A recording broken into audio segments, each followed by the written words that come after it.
أعوذ بالله من الشيطان الرجيم. بسم الله الرحمن الرحيم.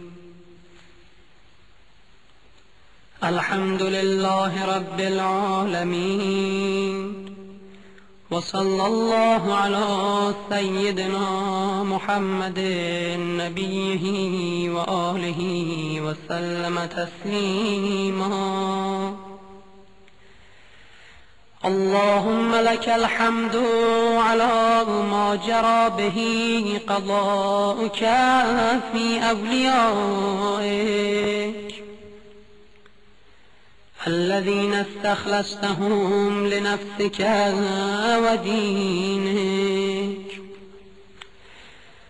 إذ اخترت لهم جزيل ما عندك من النعيم المقيم الذي لا زوال له ولا اضمحلال، بعد أن شردت عليهم الزهد في درجات هذه الدنيا الدنية وزخرفها وزبرجها، فشرطوا لك ذلك وعلمت منهم الوفاء به، فقبلتهم وقربتهم وقدمت لهم الذكر العلي والثناء الجليل، وأهبطت عليهم ملائكتك وكرمتهم بوحيك ورفدتهم بعلمك وجعلتهم الذريعة إليك والوسيلة إلى رضوانك، فبعض أسكنته جنتك إلى أن أخرجته منها، وبعض حملته في فلكك ونجيته ومن آمن معه من الهلكة برحمتك، وبعض اتخذته لنفسك خليلا وسألك لسان صدق في الآخرين فأجبته وجعلت ذلك عليا، وبعض كلمته من شجرة تكليما وجعلت له من أخيه ردءا ووزيرا، وبعض أولدته من غير أب وآتيته البينات وأيدته بروح القدس، وكل شرعت له شريعة ونهجت له منهاجا وتخيرت له أوصياء، مستحفظا بعد مستحفظ من مدة إلى مدة، إقامة لدينك وحجة على عبادك، ولئلا يزول الحق عن مقره ويغلب الباطل على أهله، ولا يقول أحد لولا أرسلت إلينا رسولا منذرا وأقمت لنا علما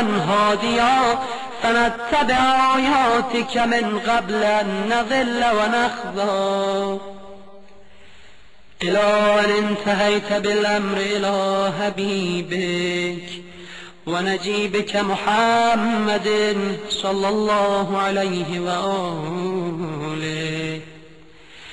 فكان كمن تجبته سيد من خلقته وصفوة من اصطفيته، وأفضل من اجتبيته، وأكرم من اعتمدته.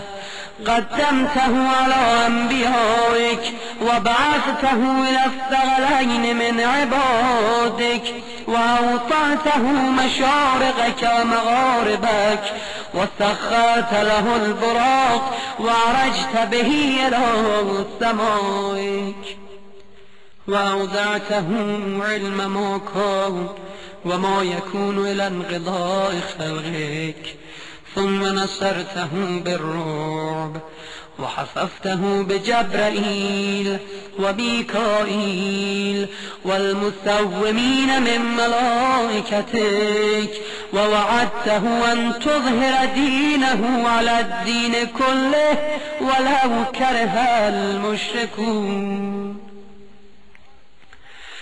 وذلك بعد أن بواته مبوى صدق من أهله، وجعلت له ولهم أول بيت وضع للناس للذي ببكة مباركا وهدى للعالمين، فيه آيات بينات مقام إبراهيم، ومن دخله كان آمنا.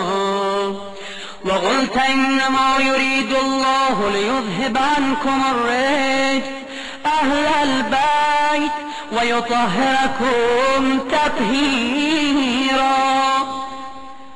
ثم جعلت أجر محمد صلواتك عليه وآله مودته في كتابك، فقلت قل لا أسألكم عليه أجرا إلا المودة في القربى. وقلت ما سألتكم من أجر فهو لكم، وقلت ما أسألكم عليه من أجر إلا من شاء أن يتخذ إلى ربه سبيلا، فكانوا هم السبيل إليك والمسلك إلى رضوانك.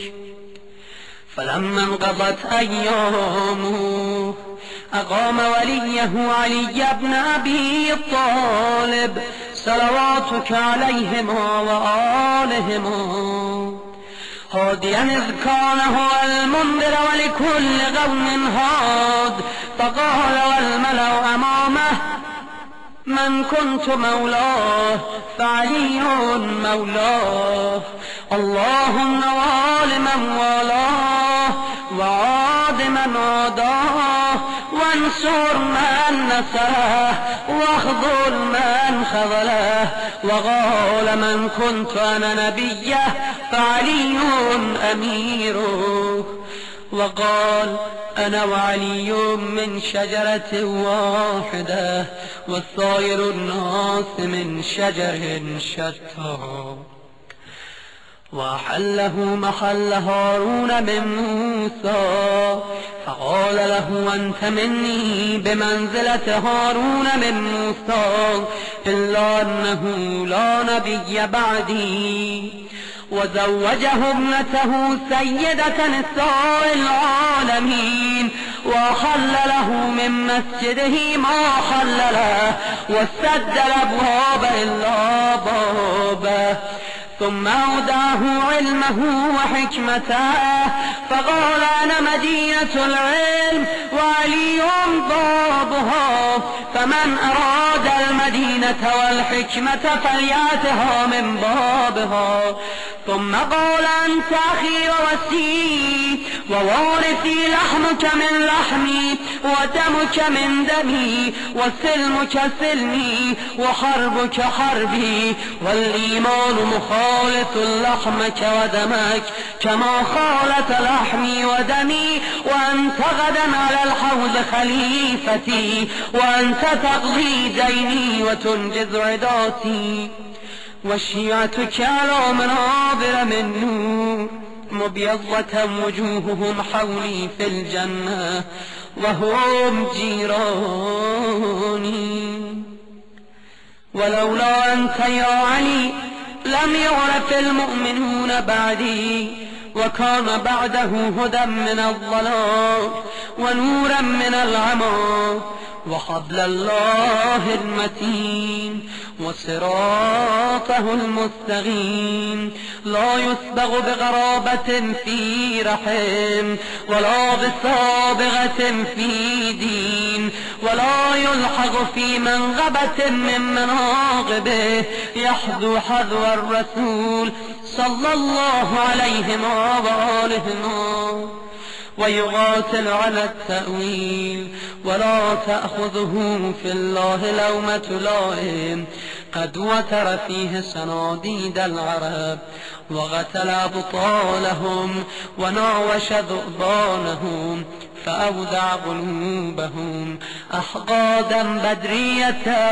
وخيبرية وحنينية وغيرهم فأضبت على عداوته وكبت على منابضته حتى قتل الناكثين والغاسطين والمارقين ولما قضى نحبه وقتله أشغى الآخرين يتبع أشغى الأولين لم يمتثل أمر رسول الله صلى الله عليه وآله في الهادين بعد الهادين والأمة مصرة على مقته مجتمعة على قطيعة رحمه وإغصاء ولده إلا القليل ممن وفى لرعاية الحق فيهم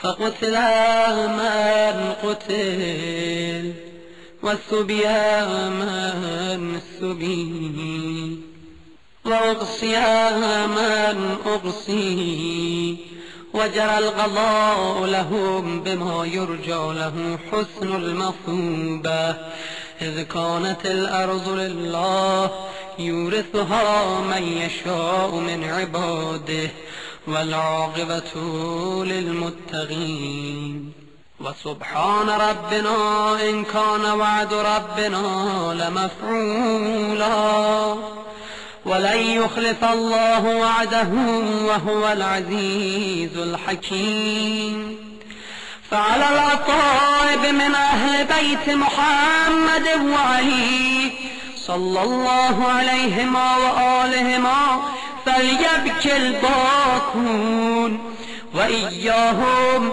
فليندب النادبون ولمثلهم فلتذرف الدموع وليصرخ الصارخون ويضج الضاجون ويعج العاجون أين الحسن أين الحسين أين أبناء الحسين صالح بعد صالح وصادق بعد صادق أين السبيل بعد السبيل أين الخيرة بعد الخيرة أين الشموس الطالعة أين الأغمار المنيرة أين الأنجم الظاهرة أين علام الدين وقواعد العلم أين بقية الله التي لا تخلو من العترة الهادية أين المعد لقطع دابر الظلمة أين المنتظر لإقامة الأمت والعواج أين المرتجى لإزالة الجور والعدوان أين المدخر لتجديد الفرائض والسنن أين المتخير لإعادة الملة والشريعة أين المؤمل لإحياء الكتاب وحدوده أين محيي معالم الدين وأهله أين قاسم شوكة المعتدين أين هادم أبنية الشرك والنفاق أين مبيد أهل الفسوق والعصيان والطغيان أين حاسد فروع الغي والشغار؟ أين طامس آثار الزيغ والأهواء؟ أين قاطعوا حبائل الكذب والافتراء؟ أين مبيد العصاة والمردة؟ أين مستأصلوا أهل العناد والتضليل والإلحاد؟ أين معزوا الأولياء ومضلوا الأعداء؟ أين جامع الكلمة على التقوى؟ أين باب الله الذي منه يؤتى؟ أين وجه الله الذي إليه يتوجه الأولياء؟ أين السبب المتصل بين الأرض والسماء؟ أين صاحب يوم الفتح وناشر راية الهدى؟ أين مؤلف شمل السلاح والرضا؟ أين الطالب بضحول الأنبياء وأبناء الأنبياء؟ أين الطالب بدم المغتول بكربلاء؟ أين المنصور على من اعتدى عليه وافترى؟ أين المضطر الذي يجاب إذا دعا؟ أين صدر الخلائق ذو البر والتقوى؟ أين ابن النبي المصطفى وابن علي المرتضى وابن خديجة الغراء وابن فاطمة الكبرى؟ بابي أنت وأمي ونفسي لك الوقاء والحمى، يا ابن السادة المغربين، يا ابن النجباء الأكرمين، يا ابن الهداة المهديين، يا ابن الخيات المهذبين، يا ابن القطائفة الأنجبين، يا ابن الأطائب المطهرين، يا ابن الخضائمة المنتجبين، يا ابن القماقمة الأكرمين، يا ابن البدور المنيرة، يا ابن السرج المضيئة، يا ابن الشهب الثاقبة، يا ابن الأنجم الظاهرة، يا ابن السبل الواضحة، يا ابن الأعلام اللائحة، يا ابن العلوم الكاملة، يا ابن السنن المشهورة، يا ابن المعالم المأثورة، يا ابن المعجزات الموجودة، يا ابن الدلائل المشهودة، يا ابن الصراط المستقيم، يا ابن النبأ العظيم، يا ابن من هو في أم الكتاب لدى الله علي حكيم، يا ابن الآيات والبينات، يا ابن الدلائل الظاهرات، يا ابن البراهين الواضحات الباهرات، يا ابن الحجج البالغات، يا ابن النعم السابغات، يا ابن طه والمحكمات، يا ابن ياسين والضاريات، يا ابن الطور والعاديات، يا ابن من دنا فتدلى فكان قاب قوسين أو أدنى تنوى واغترابا من العلي الأعلى. ليت شعري أين استغرت بك النوى، بل أي أرض تغلك أو ثرى، أبرضوى أو غيرها أمضي طوى. عزيز علي أن أرى الخلق ولا ترى، ولا أسمع لك حسيسا ولا نجوى. عزيز علي أن تحيط بك دوني البلوى، ولا ينالك مني ضجيج ولا شكوى. بنفسي أنت من مغيب لم يخل منا، بنفسي أنت من نازح ما نزه عنا، بنفسي أنت أمنية الشائق يتمنى، من مؤمن ومؤمنة ذكرا فحنا. بنفسي أنت من عقيد عز لا يصام، بنفسي أنت من أصيل مجد لا يجازى، بنفسي أنت من تلاد نعم لا تضاهى، بنفسي أنت من نصيف شرف لا يستهى. إلى متى أخافيك يا مولاي، وإلى متى وأي خطاب أصف فيك وأي نجوى.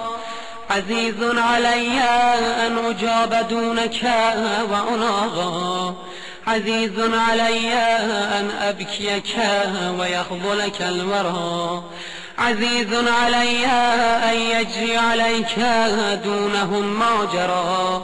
هل من معين فأطيل معه العويل والبكاء، هل من جزوع فأصاعد جزعه إذا خلا، هل غديت عين فصاعدتها عيني على الغضا. هل إليك يا ابن أحمد سبيل فتلغى، هل يتصل يومنا منك بغده فنحظى. متى نرد مناهلك الروية فنروى، متى ننتقع من عذب مائك فقد طال الصدى. متى نغاديك ونراوحك فنغر عينا، متى ترانا ونراك وقد نشرت لواء النصر ترى. أترانا نخف بك وأنت تؤم الملا، وقد ملأت الأرض عدلا، وأضغت أعدائك هوانا وعقابا، وأبرت العتاة وجحدت الحق، وقطعت دابر المتكبرين، واجتثثت أصول الظالمين. ونحن نقول الحمد لله رب العالمين. اللهم أنت كشاف الكرب والبلوى، وإليك السعدي فعندك العدوى، وأنت رب الآخرة والدنيا فأغث يا غياث المستغيثين عبيدك المبتلى، وأره سيده يا شديد القوى، وأزل عنه به الأسى والجوى، وبرد غليله يا من على العرش استوى، ومن إليه الرجوى والمنتهى.